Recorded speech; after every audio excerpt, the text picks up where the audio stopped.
Undercover boss gets a cream pie, sees the filling, and instantly calls restaurant manager. Welcome to Dusk Tales. Let's uncover what really happened. The muted clatter of polished silver against fine porcelain, the hushed murmur of discerning voices, and the faint, almost imperceptible strains of a classical piano concerto formed the elegant symphony of the Gilded Spoon, a restaurant that was meant to be the crown jewel of Sterling Valerius hotels, a sprawling global chain renowned for its uncompromising luxury and impeccable service. Yet, beneath the veneer of polished perfection, a subtle disquiet hummed. Service scores were inexplicably plummeting. Guest complaints, though veiled in polite language, were mounting, and, most alarmingly to the corporate bean counters, profits were stagnant despite soaring occupancy rates. At the very apex of this troubled empire sat Alistair Sterling, CEO of Sterling Valerius, a man whose name was synonymous with ruthless efficiency and an almost surgical precision in corporate restructuring. His office, a minimalist eyrie high above the city, was a testament to his austere power. Vast windows overlooking a sprawling urban landscape, a single, monumental desk, and an air of rarefied, intimidating silence. Alistair, in his late 40s, was a figure of lean, almost ascetic elegance. His silver-streaked hair was impeccably styled, his bespoke suits tailored to perfection, his eyes the color of a winter sky, cold, sharp, and missing nothing.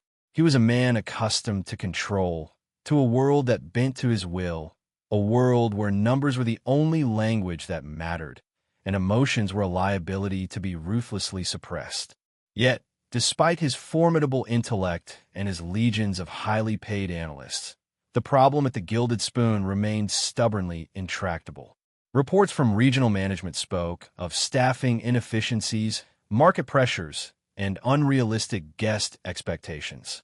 But the data, the raw, unfiltered numbers from guest surveys and operational audits, told a different story, a story of declining quality, of disgruntled employees, of a once proud institution slowly bleeding its lifeblood.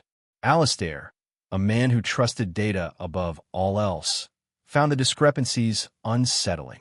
The reports from the ground simply didn't align with the stark reality reflected in the financials. He suspected a deeper rot, a systemic issue that filtered down from the very top of the local management, a problem that quantitative analysis alone could not reveal. He needed qualitative data. He needed to see it, feel it, experience it for himself. A radical, almost unthinkable idea began to form in his meticulously ordered mind, an idea that went against every fiber of his being, against every protocol of his carefully curated life. He would go undercover. He would strip away the layers of his power, his wealth, his identity, and descend into the ranks of the unseen, the overlooked, the indispensable. He would become a phantom in his own empire, an anonymous observer in the very engine room of his failing flagship restaurant. He would become Arthur Smith, a new, entry-level employee, a man who was nothing more than a pair of hands, a warm body, a fleeting presence in the vast, impersonal machinery of a luxury establishment. The transformation was unsettling. He traded his Seville rose suits for ill-fitting, slightly worn work clothes, his polished leather shoes for scuffed, uncomfortable kitchen clogs. He grew a faint stubble, mussed his usually impeccable hair, and cultivated a posture of weary resignation. His voice, usually crisp and commanding, became softer, more hesitant, deliberately devoid of its inherent authority. He spent hours practicing the art of invisibility, the subtle body language of the overlooked, the practiced deference of the subordinate. The Gilded Spoon, when he finally arrived under the guise of Arthur Smith, felt both familiar and utterly alien. He had walked through its polished dining room countless times as CEO, a figure of silent, acknowledged power. Now, he entered through the dingy staff entrance, a ghost blending into the shadows, his presence unremarked, his identity utterly unknown. The air, despite the gleaming surfaces of the front of house, carried a faint, underlying scent of stale grease, of industrial cleaning products, of something indefinable that hinted at the grinding labor performed by unseen hands. His first interactions with the lower-level kitchen staff, a group of tired, often silent, individuals moving with a weary efficiency, confirmed his suspicions. They were polite, yes, but their smiles were faint, their eyes held a persistent sadness, their shoulders slumped with a burden that went beyond mere physical exhaustion. They spoke in hushed tones, avoided eye contact, and performed their duties with a meticulousness that suggested fear, rather than pride, was their primary motivator. This was not the vibrant, customer-centric culture he had meticulously cultivated for Sterling Valerius. This was a machine, running on fumes, powered by quiet desperation. The Arctic fox had shed his skin and stepped into a world he had long controlled from a distance, a world he now realized he knew nothing about. His investigation had just begun, and already, the chill of a deeper, more insidious problem was beginning to settle in his bones. The true cost of his empire, he suspected, was far greater, far more human, than any quarterly earnings report could ever reveal. He was ready to learn, however uncomfortable the lessons might be. Alistair, now Arthur Smith, began his undercover assignment in the sweltering, cacophonous heart of the Gilded Spoon, the kitchen. His first few days were a blur of aching muscles, scalding steam, the rhythmic clang of pots and pans, and the relentless, high-pressure demands of a luxury restaurant. He learned the quiet, exhausting dignity of unseen labor, the meticulous precision required to chop vegetables at speed, the searing heat of a professional grill, the mind-numbing repetition of preparing hundreds of identical dishes, all meant for guests who would never spare a second thought for the hands that created them. He moved alongside Marco, a young line cook with an infectious, if sometimes weary, energy. Marco, barely out of culinary school, juggled his shifts with evening classes, his dreams of opening his own farm-to-table bistro seemingly light years away from the endless stream of sautéed scallops and seared foie gras he churned out. Marco was endlessly optimistic, genuinely eager to please, his energy a stark contrast to the prevailing fatigue.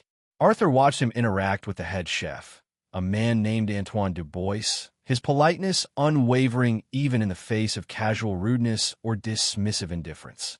Chef Dubois was a man of immense talent, a culinary artist whose dishes were renowned, but his temperament was as volatile as his perfectly emulsified sauces. He ruled his kitchen with an iron fist, demanding absolute obedience, absolute precision, and absolute speed. He valued efficiency above all else, his eyes perpetually fixed on reducing food waste, on optimizing portion sizes, on cutting labor costs, blind to the human cost of his relentless pursuit of efficiency. He ran his kitchen like a well-oiled, but increasingly joyless, machine, squeezing every ounce of productivity from his staff, while showering himself and his immediate deputies with lavish bonuses for hitting increasingly unrealistic targets. Arthur, as Arthur Smith, experienced Dubois's management style firsthand during a particularly grueling dinner service. Assigned to the hot station, his hands burning, his feet aching. He saw Marco, his face pale with exhaustion, struggling to keep up with the impossible pace, yet still managing a faint, hopeful smile when a dish was sent out perfectly. He saw Dubois reprimand a junior prep cook for a minuscule error in chopping, a withering verbal assault that left the young man trembling, his spirit visibly crushed. He saw the quiet fear in the eyes of the other cooks, the way they moved with a frantic urgency, driven by the constant threat of Dubois's temper, of his cutting remarks, of his casual dismissals. He also encountered Elena, a quiet, older woman who managed the dessert section. Elena was a pastry chef of immense, if unsung, talent, a master of delicate flavors and intricate designs. Her hands, though gnarled with age and years of kneading, stirring, piping, moved with an almost ethereal grace as she crafted exquisite desserts. She was meticulous, patient, her focus absolute, as if each pastry, each tart, each delicate cream was a small work of art, a fleeting masterpiece destined for ephemeral consumption. But Elena, Arthur quickly observed, was constantly battling budget cuts that left her without essential ingredients, forced to compromise her artistic vision, to substitute cheaper alternatives, to streamline her meticulous processes for the sake of speed and cost efficiency. Chef Du Bois, however, saw only the numbers. He mandated impossible turnaround times for dessert plating, reprimanded Elena for excessive ingredient consumption, i.e., actually using real vanilla bean or fresh berries instead of artificial flavorings and frozen fruit, and dismissed her expert warnings about the impact on quality as negative thinking or artistic indulgence.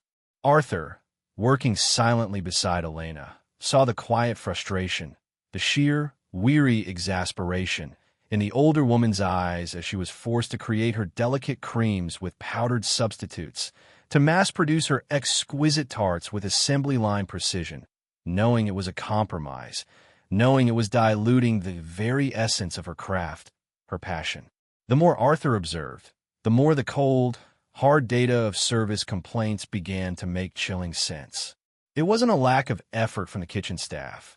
It was a management philosophy that actively undermined their ability to create, that starved them of quality ingredients, that punished artistry, and rewarded a ruthless, impersonal focus on numbers over people. The Gilded Spoon was indeed bleeding, not from external market pressures, but from a self-inflicted wound, a cancer of corporate callousness that was slowly, surely, destroying its very soul. And the source of that cancer, Alistair Sterling realized with a growing cold fury, was firmly rooted in the local management team, led by the impeccably talented, utterly soulless Chef Antoine Du Bois, and by extension, the restaurant manager, Mr. Thorne, who sanctioned his methods. The Arctic fox felt a familiar chill settle in his bones, not the cold of his usual detachment, but the cold, quiet fury of a man who was about to deliver a very personal and very devastating reckoning. He had seen enough, and what he had seen made his blood run cold. The breaking point arrived with the brutal efficiency of a perfectly executed corporate maneuver, seasoned with a dollop of unexpected, personal artistry. It involved a VIP guest, a specific dessert order, and a quiet act of culinary defiance. The VIP, a notoriously influential food critic named Abernathy, a minor industrialist whose public tantrums were almost as legendary as his notoriously sensitive palate, had arrived unexpectedly, demanding his usual, elaborate, multi-course tasting menu. And for dessert, he specifically requested the Velvet Cloud Delight, a signature dish of the Gilded Spoon, renowned for its ethereal lightness and its secret, exquisitely rich, velvet cream filling. Chef Du Bois, despite his contempt for critics, understood the power Abernathy wielded. His review could make or break a restaurant. He personally supervised the preparation of the main courses, his movements precise, his temper on a tighter leash than usual. But when it came to the dessert, he issued a clear, sharp instruction to Elena: the Cloud Delight for Abernathy. Standardized recipe. No deviations. We are running low on the imported vanilla bean paste. Use the artificial essence. And speed, Elena. He's a fast eater. Elena's face, already pale from the kitchen's heat, tightened. The standardized recipe for the Velvet Cloud Delight, imposed by Du Bois as a cost-cutting measure, used a powdered cream base and artificial flavorings for the velvet cream filling. It was a pale, insipid imitation of her original, signature creation, which called for a meticulous, slow-churn process using fresh cream, real vanilla beans, and a secret blend of liqueurs. It was, to her, a betrayal of the dessert's very soul. But she nodded, her quiet dignity concealing a deep, personal anguish. Arthur, working as a temporary expediter for the dessert station that evening, overheard the exchange. He saw the flash of pain in Elena's eyes, the quiet resignation. He watched as she began to prepare the standardized Velvet Cloud Delight, her movements precise, but lacking the usual artistic flourish. He knew the artificial essence would produce a flat, cloyingly sweet imitation.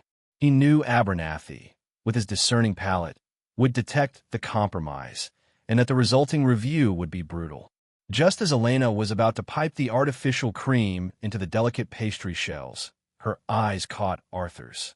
He saw the question there, the desperate plea for understanding, for acknowledgement of her silent protest. Without a word, Arthur subtly gestured toward the small, carefully sealed container tucked away on a high shelf in Elena's personal workstation, a container she had brought from home, filled with a small, precious batch of her authentic, slow-churned velvet cream filling, made with real vanilla beans and a whispered prayer. It was her secret stash, a small act of rebellion, kept hidden from Du Bois's ever-watchful, cost-cutting eye. Elena hesitated for a fraction of a second. The risk was immense. If Du Bois found out, she would be instantly fired, her long, dedicated career at the Gilded Spoon ending in ignominy. But the thought of serving her masterpiece, diluted, compromised to a discerning critic, was a deeper, more personal insult. She looked at Arthur, at the quiet certainty in his eyes, a flicker of something she recognized from her own unwavering integrity. And she made a decision. With a sudden, almost defiant burst of speed and artistry, Elena switched out the artificial cream for her authentic, homemade velvet cream filling. She worked quickly, seamlessly, piping the rich, fragrant cream into the delicate shells, her movements imbued with a renewed sense of pride, of purpose. She then meticulously garnished the plate, adding a single, perfectly ripe raspberry, a subtle, almost invisible signature of her personal artistry. Arthur, watching her, felt a surge of exhilaration. This was it, the moment of truth. He took the plate from her, the Velvet Cloud Delight, a miniature masterpiece, its delicate pastry shell cradling the exquisite, secret filling. He walked it out to Abernathy's table, his heart pounding. Abernathy, a man whose scowl was as famous as his wealth, took a small, fastidious bite. His jaw worked, his eyes narrowed, anticipating the usual mediocre fare.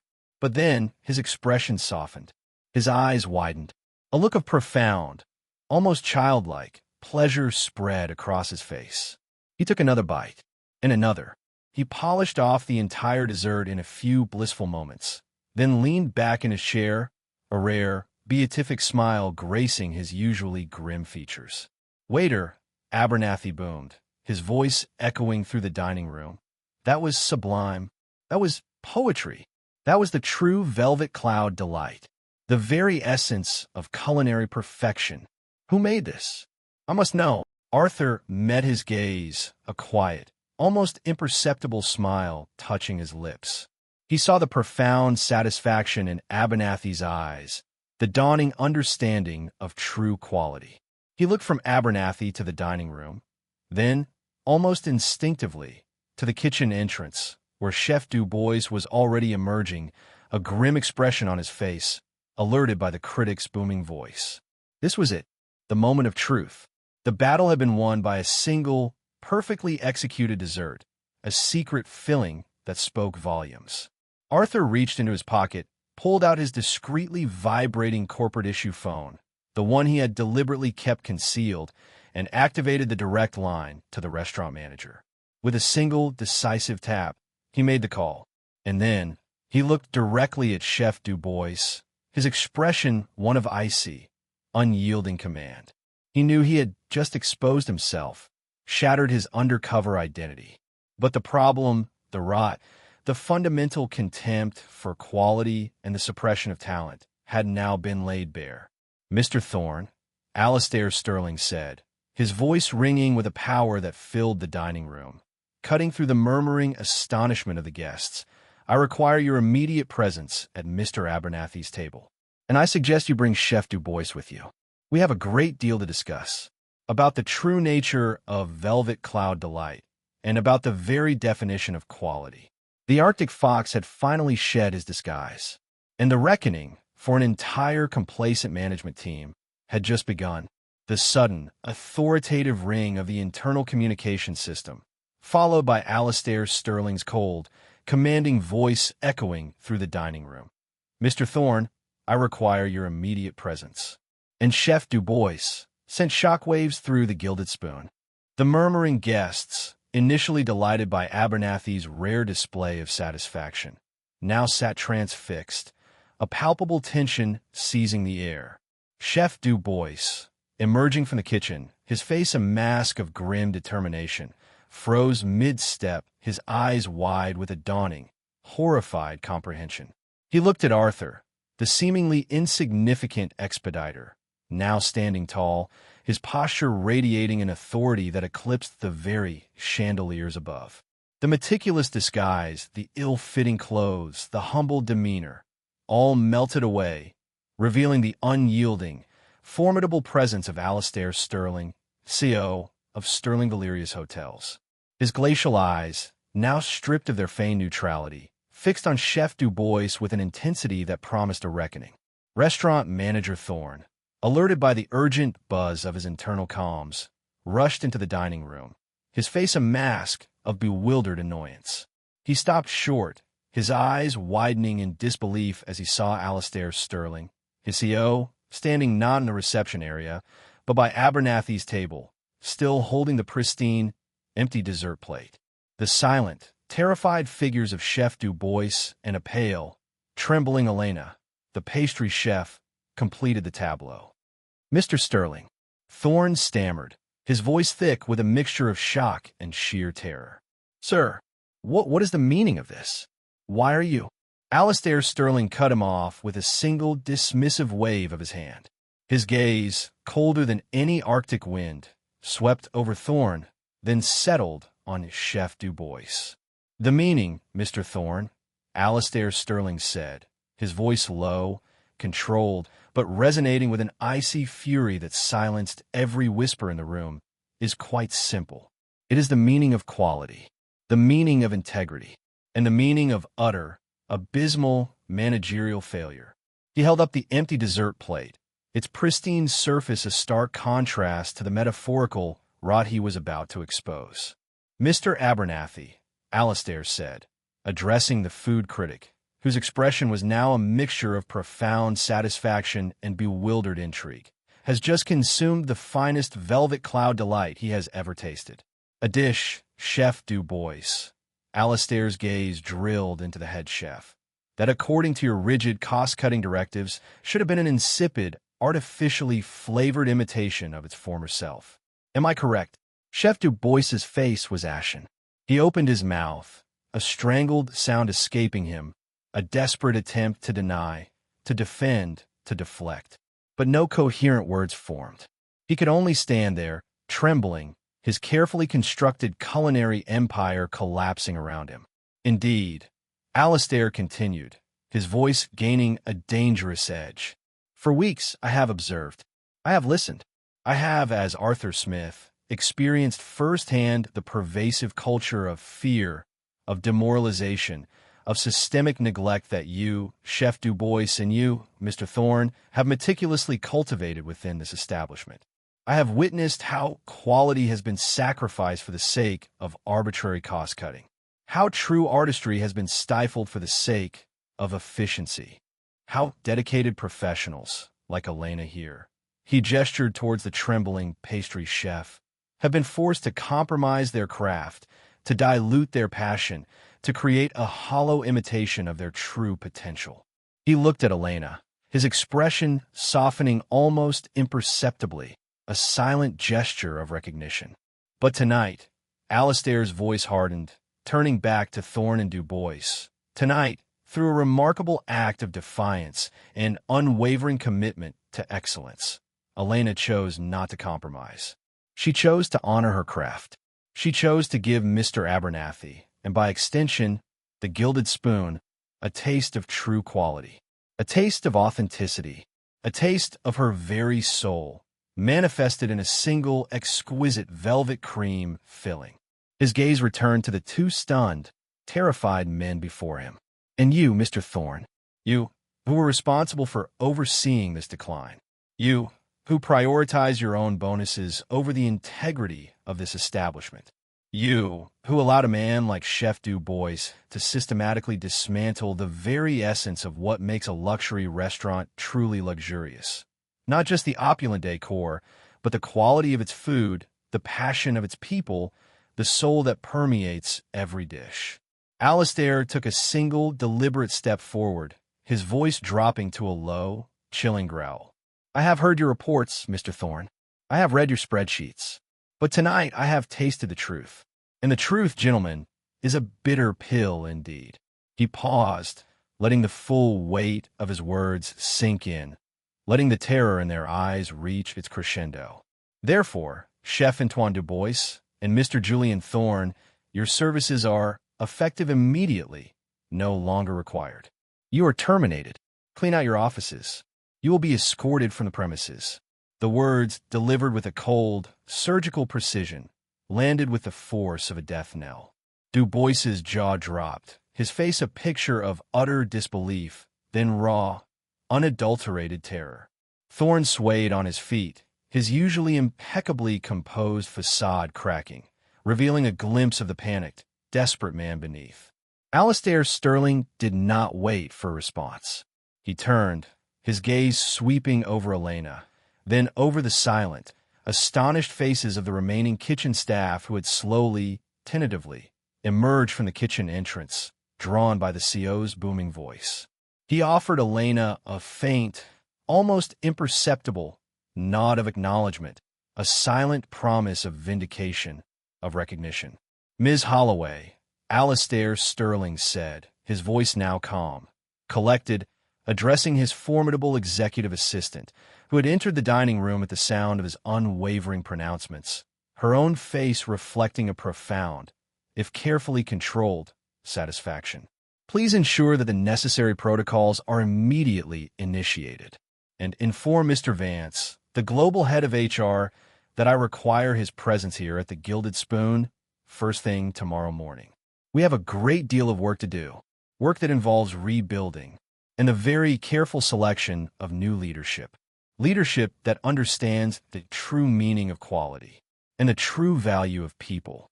The Arctic fox had finally emerged from his disguise, and the reckoning for an entire complacent management team had just begun.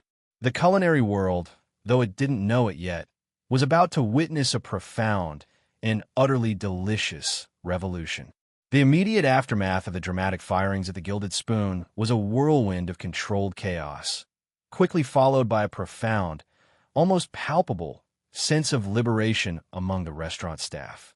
The news, originating from the stunning public confrontation in the dining room, spread through the kitchen like wildfire, a mixture of disbelief, shock, and a thrilling, almost terrifying sense of vindication among the line cooks, the prep cooks, the dishwashers, and the pastry assistants. Marco, the young line cook, stared wide-eyed, then a broad, incredulous grin spread across his face.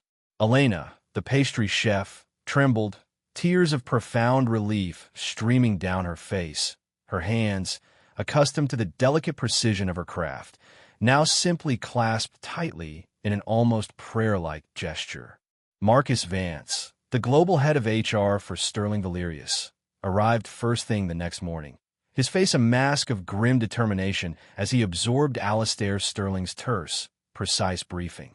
He was a man who understood numbers, policies, and the delicate art of corporate triage, but he also understood the subtle language of morale, of employee loyalty, and the devastating impact of a toxic leadership culture. He moved swiftly, his team implementing Alistair's directives with ruthless efficiency. The immediate removal of Dubois and Thorne, the freeze on all their bonuses and severance packages, the commencement of a thorough, forensic audit of their departmental financials, meticulously cross-referencing ingredient purchase orders with cost-cutting directives and revenue streams. But more importantly, Vance also understood that this was not merely an act of punishment.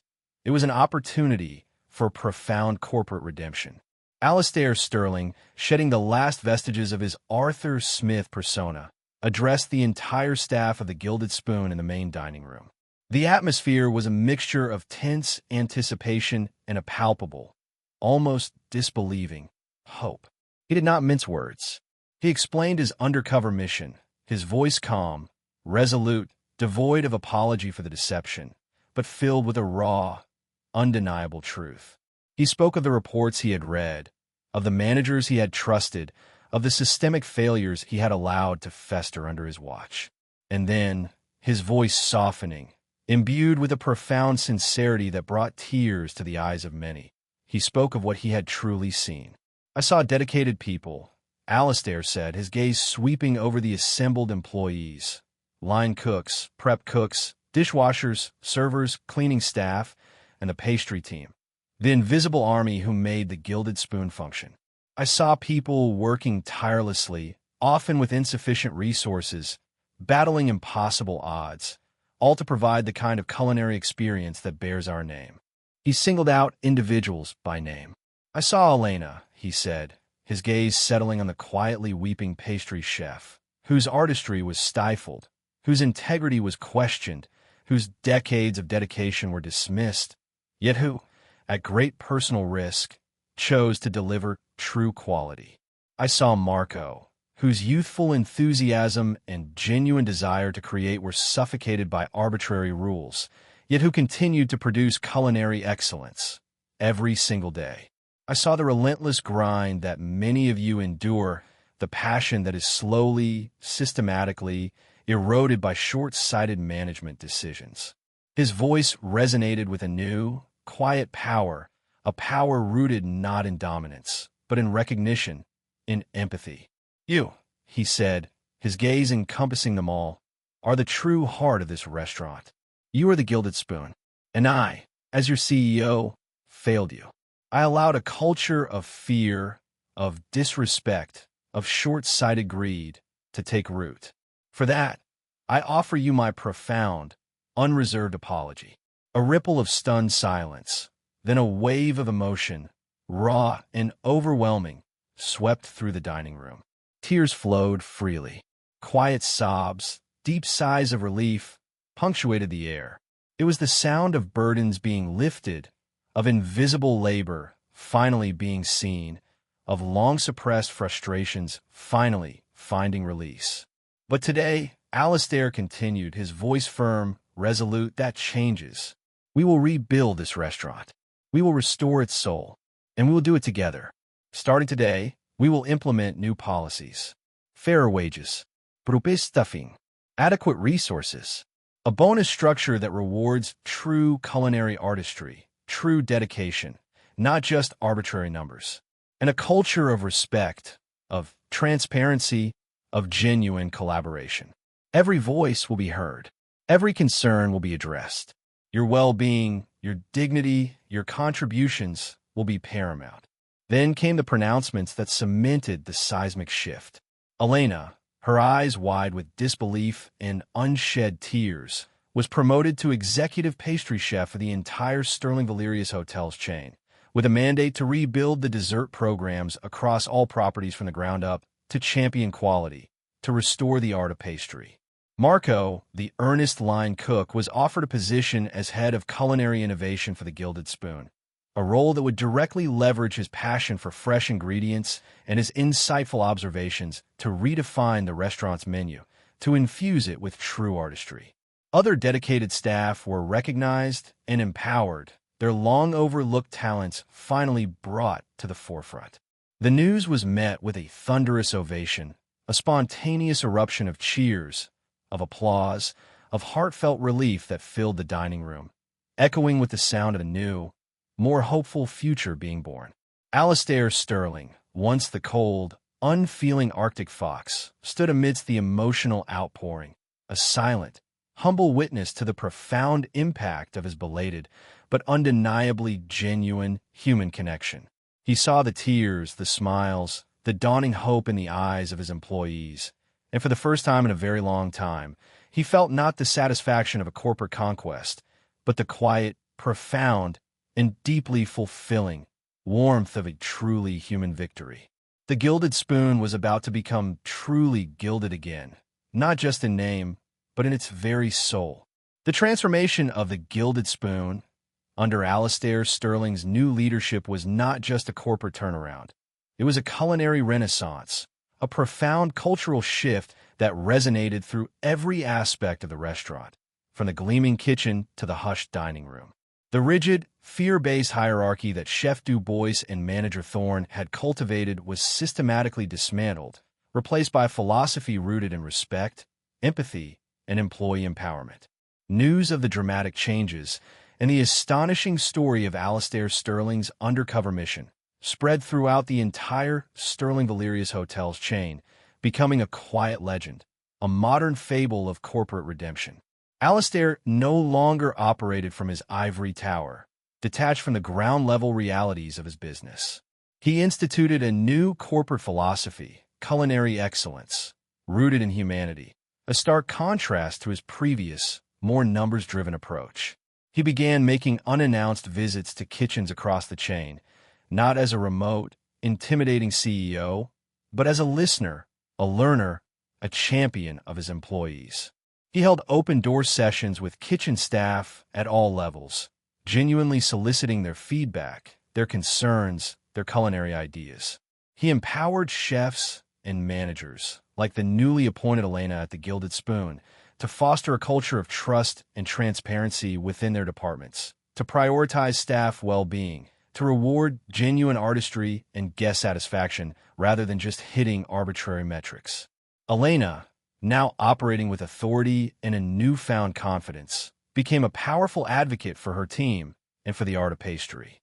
She implemented flexible scheduling for her pastry chefs, introduced quality-of-life improvements in the demanding pastry kitchen, and created a mentorship program for young aspiring bakers, fostering an environment where every dessert specialist felt valued, respected, and part of a proud culinary tradition.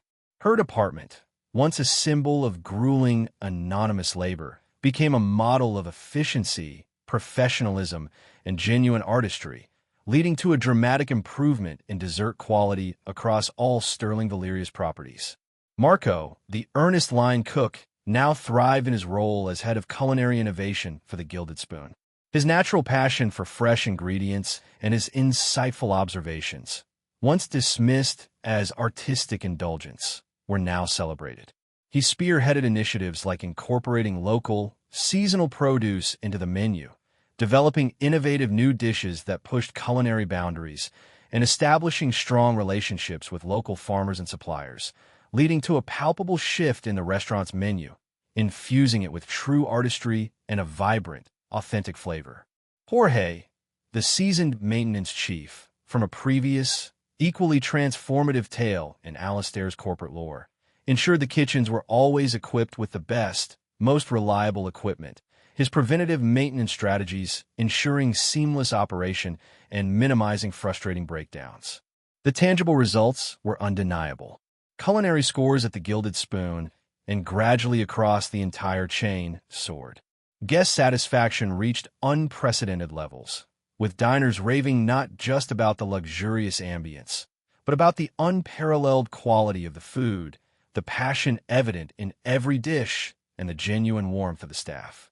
Online reviews became a testament to the artistry, authenticity, and heart of the cuisine, qualities that had once been systematically suppressed. Profits, once stagnant, began to climb steadily, a natural consequence of a thriving, engaged workforce and deeply satisfied clientele.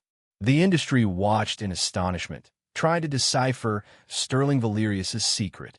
Alistair Sterling, once known for his sharp suits and sharper tongue, began to be seen as a visionary leader, a pioneer of a new, more human-centric model of corporate success.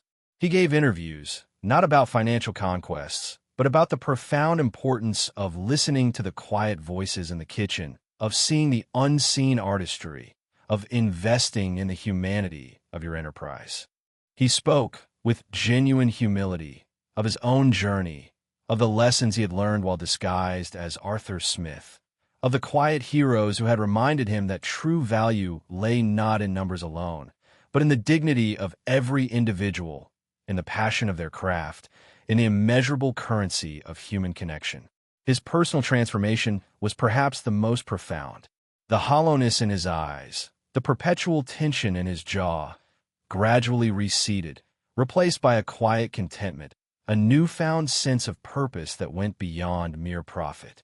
He was still a formidable CEO, still driven, still analytical, But his ambition was now tempered with compassion, his decisions guided by a profound understanding of the human element. He was no longer just the Arctic fox.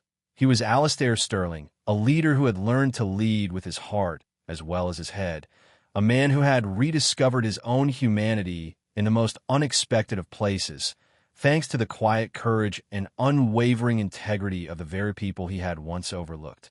The gilded spoon, once a symbol of his ruthless empire, now stood as a shining beacon, a testament to the power of transformation, a monument to the simple, profound truth that a business thrives not just on numbers, but on the passion, artistry, and dedication of its people. And the ripple effect of that truth, set in motion by an undercover boss who dared to experience the true filling of his own culinary empire, was destined to transform an entire industry. One exquisite, handcrafted, and deeply human, velvet cloud delight at a time.